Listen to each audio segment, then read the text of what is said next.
Sainik School, Amaravathinagar, standing before you today to demonstrate our project underwater tutorial. You can see this drone's body consists of PVC pipe. Some parts has been 3D printed, as you can see, 4 torches and 8 thrusters, as you can see. 4 thrusters will help it to move underwater and 4 will help it to move forward, backward and the desired direction. We have used some weights, as you can see, so it will help it to sink under the surface of water. And this whole structure of drone consists of 2 sections. One is balancing section and other which our controllers are stored in.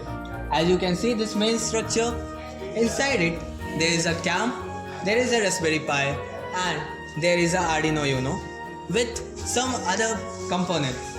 So what happens actually is this cam receives the visual, send it to Raspberry Pi and the Arduino, which helps these thrusters for the desired inputs, and both later connected with this standard LAN cable, as you can see here, because underwater wireless communication is impossible.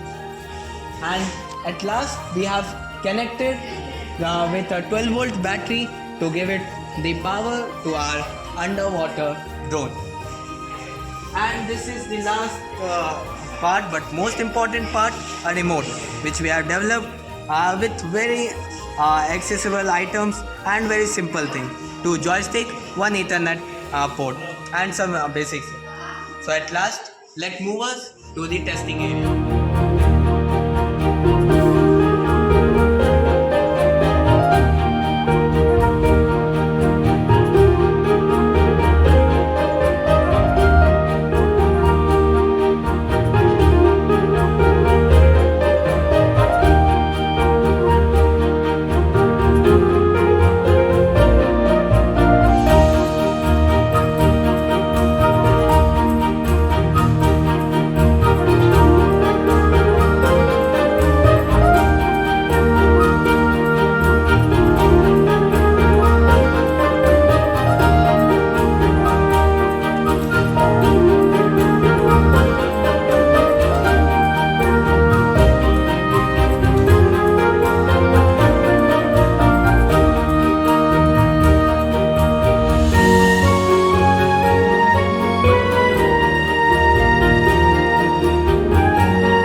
Demonstration of this underwater drone, we would like to thank our mentors which helped us throughout the journey of making this drone. At last, we would like to thank our school, Sainik School, Amaravathinagar, for providing us such an amazing class in the form of STEM class from QB. Thank you.